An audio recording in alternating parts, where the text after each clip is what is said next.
Perkenalkan, nama saya Zimatur Asana, mahasiswi Bimbingan Penyuluhan Islam dari IAIN Pekalongan. Di sini saya akan menjelaskan sedikit tentang materi HIV/AIDS. Saya akan menyampaikan beberapa poin.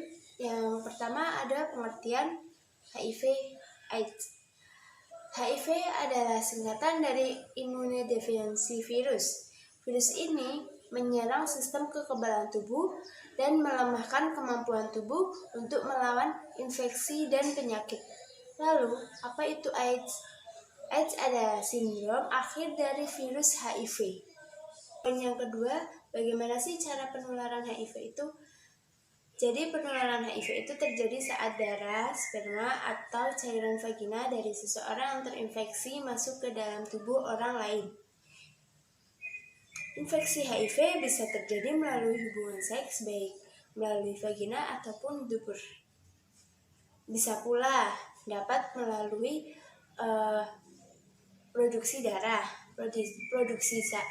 yang belum steril ataupun penggunaan jarum suntik yang tidak steril. Contohnya, seseorang yang pemakai narkoba bergonta-ganti jarum suntik kepada orang lain, itu bisa dapat mengakibatkan penularan HIV/AIDS.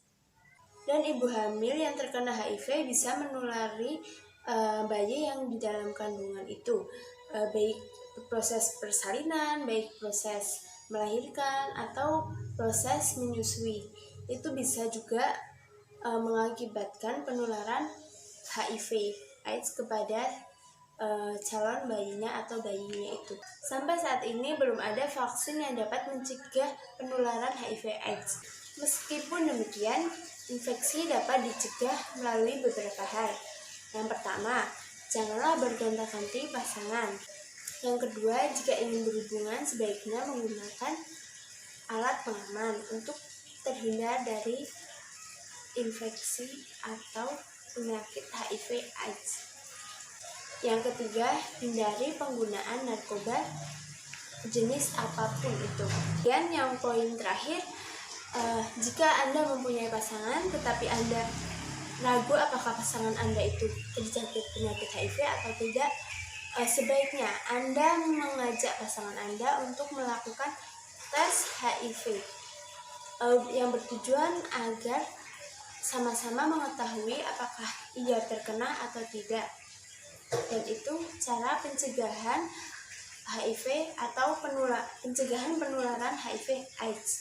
Kemudian poin selanjutnya, cara penularan HIV itu melalui apa saja sih?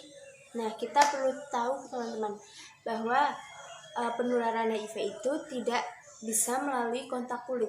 Contohnya kita berjabat tangan dengan seorang yang terkena HIV, itu tidak bisa menyebabkan penularan HIV. Kemudian berpelukan, kemudian terkena ludah seorang penjangkit penyakit HIV, itu tidak mengakibatkan penularan. Tetapi jika seorang pengidap penyakit HIV itu mendapatkan atau mempunyai luka terbuka di kulit lalu terkena dengan kita bisa jadi terinfeksi atau menyebabkan penularan HIV kepada kita. Kemudian poin berikutnya, apa sih pentingnya tes HIV itu? Tes HIV dilakukan untuk memastikan apakah seseorang telah tertular HIV atau tidak. HIV merupakan virus yang dapat menyebabkan penyakit AIDS. Namun, sebagian besar orang yang terinfeksi HIV tidak mengalami AIDS. Itu terjadi jika HIV terdeteksi sejak dini. Anda dapat memperoleh obat-obatan untuk menjaga sistem kekebalan tubuh Anda. Obat-obatan HIV ini bisa mencegah dari penyakit AIDS. Bagaimana sih prosedur saat tes HIV/AIDS itu? Dengan cara pengambilan darah untuk tes HIV harus dilakukan di klinik atau fasilitas kesehatan di sekitar Anda. Tes ini biasanya berlangsung selama 5 menit dengan langkah-langkah sebagai berikut. Yang pertama, tenaga medis akan mengambil sampel darah dengan jarum dari pembuluh darah vena di lengan pasien.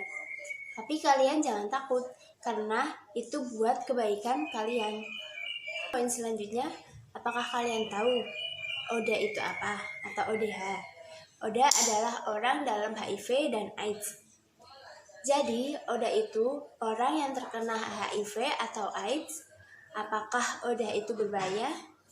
ODA tidak berbahaya, karena jika kita hanya berjabat tangan atau hanya berpelukan, ODA tidak dapat bisa menularkan penyakit HIV kepada orang lain.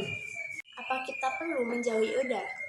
Kalau menurut saya, ODA jangan dijauhi, karena ODA butuh support dari kalian, butuh hiburan dari kalian. Jadi kalian jangan menjauhi ODA, karena itu bisa menjadikan ODA semakin drop atau menjadikan kesehatan ODA makin memburuk. Poin selanjutnya, himbauan untuk tetap hidup sehat dan aman dari penularan HIV/AIDS. Pertama, jangan melakukan hubungan seks sebelum menikah atau halal. Kedua, berhubungan sekslah dengan satu orang, jangan lebih. Yang ketiga, untuk menjaga keamanan, gunakan alat kontrasepsi yang aman untuk melakukan hubungan seksual. Itu saja yang bisa saya sampaikan. Kurang lebihnya saya mohon maaf. Wassalamualaikum warahmatullahi wabarakatuh. Semoga bisa bermanfaat bagi semuanya.